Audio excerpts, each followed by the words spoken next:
কেন বলেন? তোকে কমপক্ষে 70,000 ভোট দিব, তুই যদি ঘুমিয়ে যাস এদের হক আদায় করবে কে? এজন্য জান্নাতে তোরে ঘুম দিলাম না, যা। সুবহানাল্লাহ বলে না? আজীব না? হ্যাঁ আজীব, আজীব।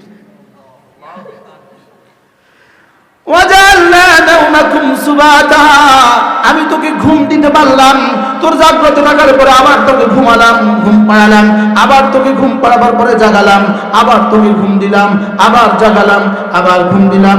অচিরেই মৃত্যু নামক ঘুম দিব, আর জাগাবো না। আবার অচিরেই হাসর নামক উঠবো, আর কখনো ঘুম দিব না। ওয়াজআলনা নাওমাকুম সুবাতা। এরপরে বলে ঘুমাবার জন্য একটা পরিবেশ দরকার ছিল, ঘুমাবার জন্য একটা সাইলেন্ট পরিবেশ দরকার ছিল, একটা পিনপতন নীরবতা দরকার ছিল, ঘুমাবার জন্য আলো মুক্ত আলোহীন এক জীবন দরকার ছিল। এজন্য ওয়াজআলনাল লাইলা লিবাসা, রাত্রিকে তোর উপরে পর্দা টেনে দিলাম। ওয়াজআলনাল লাইলা লিবাসা, সারা দিন সারা রাত যদি রাত্রি থাকতো তো তুই ঘাস কাটতি কেমনে, গরুর ঘাস কাটতি কেমনে, গরু চড়াইতি কেমনে, মুরগি পালতি কেমনে, রিকশা চালাতি কেমনে? এজন্য আমি না রব্বে কারীম ওয়াজআলনাল লাইলা লিবাসা ওয়াজআলনান নাহারা মাআশা, তোর জন্য দিন বানিয়ে দিয়েছি, তোর জরিয়ায় মাআশের জন্য, তোমার জীবিকা উপার্জনের জন্য দিন বানিয়ে দিয়েছি। কি হয় শুনতেছেন? কতবার পড়ছেন জীবনে এক এক সূরা? হ্যাঁ, কতবার শুনছেন ফজরের নামাজ আমাদের ইমাম সাহেবদের কেরাতে? আরে শুনছেন? হ্যাঁ, আমিও শুনছিলাম একবার, আজ থেকে কয়েক বছর আগে। আমাদের গাড়ি গিয়ে মদিনায় তৈবা থামছে হোটেলের সামনে, ঠিক এমন সময় ফজরের আজান হয়ে একামত হয়ে গেছে। সাথীরা হুলস্থুল সামান নামাচ্ছে, আমিও তো আমার হুলস্থুলে আছি। আমি কোনো রকমের সামানটা গাড়ি থেকে নামায়া হোটেলের সামনে রেখে একটা দৌড় দিছি হারাবের দিকে। গিয়েই পাইলাম ইমাম সাহেব পড়তেছে সূরা নাবা। খোদার কসম, আমার কাছে মনে হয়েছে এই আমি জীবনে প্রথম শুনছি। আরে কি মজা! আরে সূরা নাবা আবার এত মজা কি হয়! এরপরে তো আলহামদুলিল্লাহ এই সূরার তাফসীর আমি শত শত পৃষ্ঠা পড়ছি, হাজার হাজার পৃষ্ঠা পড়ছি। সুবহানাল্লাহ বলতে হাজার হাজার পৃষ্ঠা পড়ছি। যদি আমি একটা একটা বলি তা আপনাদের তিনটা ঘন্টা লাগবে না, এটা হবে না, আপনাদেরও হবে না, আমারও হবে না। এই জন্যই শর্ট করে কি করে ওয়াজআলনা নাওমাকুম সুবাতা ওয়াজআলনাল লাইলা লিবাসা, আমি না রাতকে তোমাদের জন্য পর্দা টেনে দিয়েছি। হযরত মাওলানা হাবিবুল্লাহ মেজবা বলতেন, যদি রাতের ফয়সালা আমেরিকা বাহাদুরের হাতে দিয়ে দিত, আমাদের মতো গরিব দেশগুলোকে সে আর রাত দিত না। কি বলতে হাবিবুল্লাহ মেজবা, আল্লাহ তার কবরকে জান্নাতের টুকরো বানান।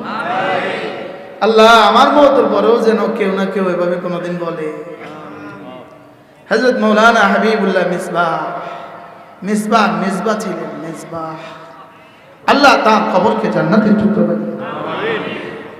ওয়াজআলনা নাওমাকুম সুবাতা ওয়াজআলনাল লাইলা লিবাসা, আমি রাতকে তোমাদের জন্য আচ্ছাদন বানিয়েছি, রাতকে বানিয়ে দিয়েছি পর্দা, রাত আমি বানিয়েছি।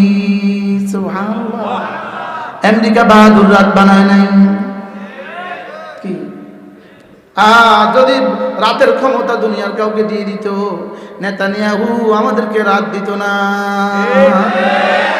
যদি আলোর ক্ষমতা পৃথিবীর কাউকে দিয়ে দিত, ভারত আমাদেরকে, মোদি আমাদেরকে আলো দিত না। কি বাস্তব না বাস্তব? এজন্য রব বলেন, যেগুলো আমার বান্দার জন্য অতীব প্রয়োজন এগুলো ভারত তোর হাতে রাখি নাই, আমেরিকা তোর হাতেও রাখি নাই। যদি বৃষ্টির ক্ষমতা এদের হাতে দিয়ে দিত, এরা আমাদেরকে এক ফোঁটা বৃষ্টিও দিত না। আলহামদুলিল্লাহ আমাদের সরকারও সিদ্ধান্ত নিয়েছে এদের কাছ থেকে কিছু নিবে না। আলহামদুলিল্লাহ বলে وجعلنا الليل لباسا وجعلنا النهار معاشا। হ্যাঁ, দিন যদি না বানাতো আমাদের কি অবস্থা হইতো? হ্যাঁ, রাত যদি না বানাতো আমাদের কি অবস্থা হইতো? রাত বানালো কে? আল্লাহ। उन्हीं की रात संवारता हूँ, उन्हीं की बात बताता हूँ। রাত আমরা চেরাগ জ্বালাই তার রাতে, রাত হলো তার চেরাগ হলো আমার, রাত হলো তার চেরাগ হলো আমার। আল্লামা ইকবাল বড় সুন্দর বলেন, বাত হলো তার জবান হলো আমার। उन्हीं की रात संवारता हूँ, उन्हीं की बात बताता हूँ, उन्हीं की रात संवारता हूँ, उन्हीं की बात बताता हूँ। तारी रात आमी চেরাগ জ্বালাই, तारी কথা আমি বলি। हाँ जी, रात उनकी चिराग मेरी, रात হলো তার চেরাগ হলো আমার, বাত উনকি জবা মেরি, কথা হলো তার জবা হলো আমার। সুবহানাল্লাহ। আমরা কার কথা বলছি? وجعلنا الليل لباسا وجعلنا النهار معاشا وبنينا فوقكم سبعا شدادا। তোমাদের মাথার উপর আমি মজবুত মজবুত 7টা আসমান আমি ভাসিয়ে দিয়েছি। কে করেছে? কে? আল্লাহ। হ্যাঁ, হাবিবুল্লাহ মিজবাহ রহমাতুল্লাহ বলতেন আমেরিকা বাহাদুর করেছে না রব করেছে? মনে আছে? কিছু মনে আছে নি? হুবহু এই শব্দ বলতো, আমেরিকা বাহাদুর করেছে না রব করেছে? হ্যাঁ, এই কথাগুলো যদি ডোনাল্ড ট্রাম্পেরকে শোনানো হইতো, সেও হিলতো আর দুলতো, বলতো হ্যাঁ তোমাদের কোরআন যা বলেছে সত্য বলেছে। কি বাস্তব? وجعلنا فوقكم سبعا شدادا। তোমাদের মাথার উপরে আমি মজবুত মজবুত 7টা আসমান আমি বানিয়ে দিয়েছি। এবার রব্বুল আলামিন বলেন ওয়া আনজালনা মিনাল মুসিরাতি মাআন সাজ্জাজা। পানিতে টইটুম্বুর, পানিতে ভরা আসমান থেকে, পানিতে ভরা মেঘমালা থেকে তোমাদের জন্য আমি প্রচুর পানি আমি বর্ষণ করি। কে পানি বর্ষণ করে বলেন? আল্লাহ। কেমনে বর্ষণ করে? যদি একসাথে ঢেলে দিত, যদি একসাথে ফেলে দিত, যদি পাথরের আকারে দিয়ে দিত, যদি এত বড় বড় করে দিত, তাহলে গাড়িতে পড়তো, গাড়ি ভেঙে যেত। কি? যদি পাথরের আকারে জমা করতো তো বিমান বাড়ি খাইতো, তো বিমান ভেঙে যেত। হ্যাঁ, কি অবস্থা হইতো?